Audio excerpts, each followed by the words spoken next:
في القلب مشاعر أخفيها قد أشرقت. Bismillahirrahmanirrahim. Akikah sunnah muakkadah, yaitu ketika seseorang diberi oleh Allah kenikmatan dengan keturunan seorang anak, baik laki maupun perempuan, maka dia sunnah menyembelih kambing. Di akikah itu kambing yang disembelih ketika punya anak sebagai bentuk rasa syukur kepada Allah Subhanahu wa taala. Disunnahkan bagi orang punya anak perempuan menyembelih satu kambing. Kalau anaknya laki-laki, sunnah menyembelih 2 kambing.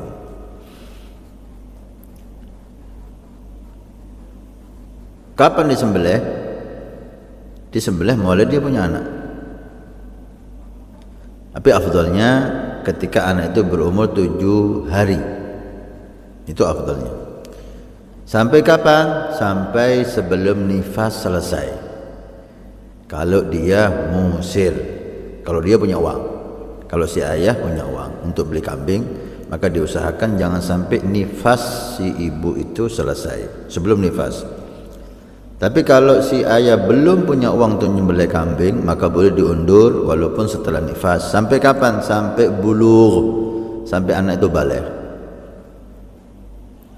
Kalau anak itu baligh dan belum diakikahi oleh orang tuanya, maka anak itu sendiri sunnah mengakikahi dirinya sendiri.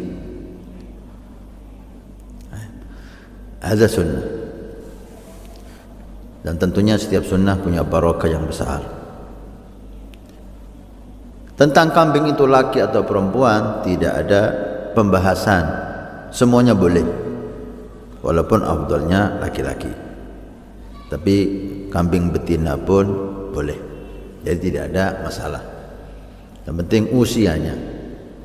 Usianya tadi itu kalau kibas yang buntutnya besar itu 1 tahun ke atas.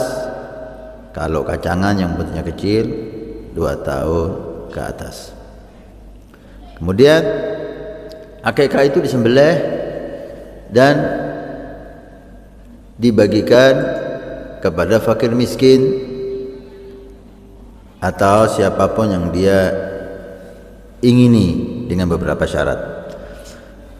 Hukum akikah dan kurban banyak kesamaan. Dan akikah ada sunnah, ada wajib, seperti kurban ada sunnah, ada wajib. Akikah aslinya sunnah, tidak jadi wajib kecuali ada sesuatu, seperti nadar. Kalau saya punya anak laki-laki, saya nadar akikah, maka akikah dengan nadar tadi itu menjadi wajib. Kalau tidak nadar, maka akikah aslinya sunnah. Daging akikah yang wajib diberikan kepada akikah sunnah, kewajiban akikah sunnah diberikan kepada fakir miskin ismal lahmi, daging berapa itu, 1/2 kilo boleh, 1 kilo boleh, dalam keadaan masak. Daging sudah masak, sudah jadi kuah gulai, kuah kerengsengan, dihadiahkan kepada fakir miskin. Sisanya boleh dimakan sendiri, boleh untuk undang-undang tamu teman-temannya, enggak ada masalah. Seperti hanya kurban. Kalau akikah wajib dengan nadar, maka seperti kurban semuanya harus disedekahkan ke fakir miskin. Tidak ada sedikit pun yang boleh dia makan. Dia, istrinya, anaknya, keluarganya enggak boleh makan itu.